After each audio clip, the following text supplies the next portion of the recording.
When Salomé finally wrote to her daughter, by then a young woman, a stranger, thousands of miles away, she said everything that disappears is somewhere, as if physics could turn back time and save them both. It was a maxim she'd learned in school. Energy is neither lost nor created. Nothing truly goes away. People are energy too, and when you cannot see them, they've just changed places, or changed forms, or sometimes both. There is the exception of black holes, which swallow things without leaving even the slightest trace. But Salomé let her pen keep moving as if they did not exist.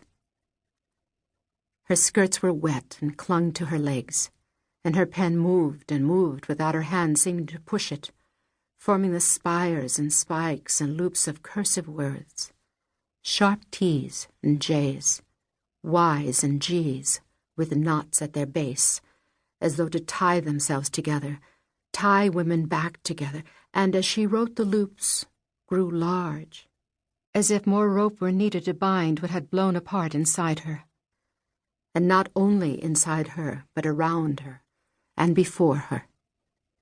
In her mother's days, her grandmother's days, the hordes of stories Salomé had not lived through, but that came to her as stories do, copiously, uninvited, sometimes in an easy sprawl, sometimes with a force that could drown you or spit you up to heaven.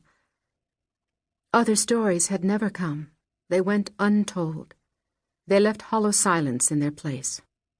But if it was true that everything that disappeared was somewhere, then even those still breathed and glittered somewhere in the hidden corners of the world.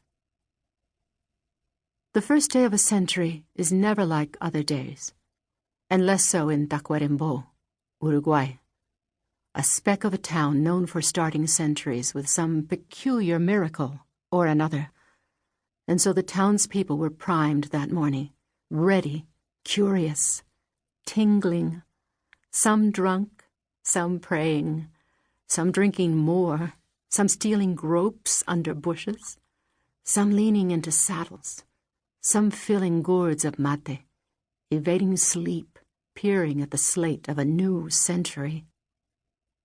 A century before, in 1800, when Uruguay was not yet a country, but just a slice of colonial land, huge baskets of purple berries had appeared at the altar of the church.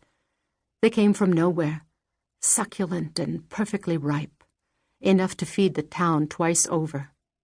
An altar boy called Robustiano had watched the priest open the door to find the gift sweltering under Christ's feet. For years, Robustiano would describe the priest's face when he saw those berries sweating in the stained glass sun, 3 baskets as wide as 2 men's chests, the fragrance rising to intoxicate God. Robustiano spent the rest of the day and the rest of his life describing the way it happened. He just turned white as paper. Then he went pink, and his eyes rolled into his head, and pafate, he collapsed onto the ground. I ran over and shook him, calling, "Padre, Padre!" But he was like a rock. Years later, he would add, it was the smell that was too much for him. You know, like the smell of a woman who's been satisfied. El pobre padre. All those nights alone. He couldn't take it. Those berries hot from the sun in his church, too much for a priest. Women, gauchos, and children came to feast on the berries. The pews were not accustomed to such a crowd. The berries were small and bulbous, ripe and tart, different from anything that had been seen growing in these lands. As the town lay down for a digestive siesta, an octogenarian stepped up to the altar and told the tale she'd heard in her youth of the miracles that came to Tacuarembó on the first day of each century. "I'm telling you," she said, "this is our miracle." Her bearded chin was stained with convincing purple juice. "Miracles are miracles," she said. "They come unannounced and unexplained, and have no guarantee of giving you what you want. And yet you take them. They are the hidden bones of ordinary life.